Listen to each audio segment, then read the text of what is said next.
Hey folks, Matt from artoftheimage.com. I just had a very interesting comment on one of the videos on Art of the Image on YouTube regarding Fuji. I've been talking a lot about Fuji lately because they're doing a lot of things right and they're making a lot of people happy.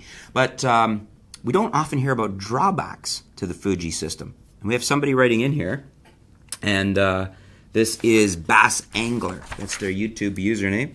Bass Angler. The only drawback with Fuji is the lack of long glass. I think they make a 100 to 400, but that's it. But for build quality, I don't think you can beat a Fuji. Now, this is interesting because I can see the point here.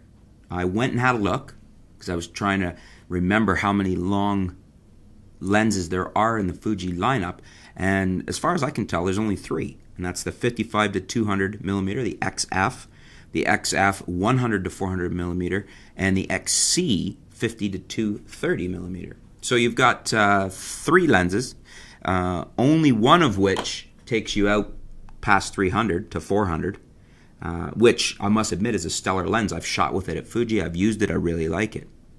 But when we look at what is also available, I was just making a little quick list here off the top of my head and having a quick look.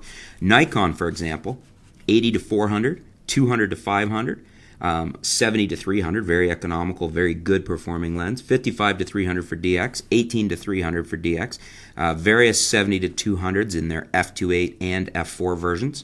And that's just to name a few. There's others. Canon, we've got a 55 to 250. That's an EFS. It's great for crop sensors. 100 to 400, very popular 100 to 400. 75 to 300, 70 to 300, 70 to 200 in the 2.8 and f4 zooms. And then that's not even with that's not even getting into the long primes like the 500, 600, and 800 from Canon, and then the primes that are available, the long telephoto primes from Nikon. So it's an interesting point that Bass Angler put up.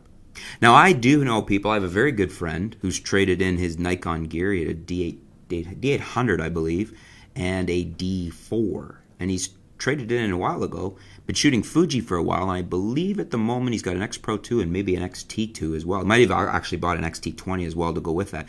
But he has the 100 to 400, and that was huge for him. He actually came down to the Fuji event when they unveiled that and got to shoot it with me, and he loved it, had it on pre-order right away, and he loves that. And that's what he's always shooting with right now. The reason I bring him up is he's into wildlife. He's a bird photographer. He likes to shoot a lot of birds and wildlife. So he needs a long lens. He likes a long lens. He had some very expensive Nikon long lenses. And he's perfectly happy with the lighter, very good performing 100 to 400 on his Fujis. But I want to know what you guys think.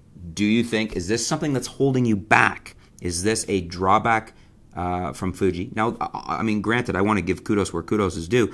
Fuji did bring out the 100 to 400, and they have been building out their lens lineup. So they're working on it. There's probably another longer lens in the works. I don't know for sure, but I would assume because they are working on it. But what do you guys think? Is this a drawback? Is this something that's holding you back from getting into the Fuji X system? Or is it no big deal for you? Do you either not shoot long or you're more than happy with the existing offerings, especially the 100 to 400? Let me know in the comments below. I want to know what you guys think. Let's have a discussion here on this. It's a good point. Thanks, Bass Angler, for bringing that up. Stay tuned. We'll be back soon here at artoftheimage.com.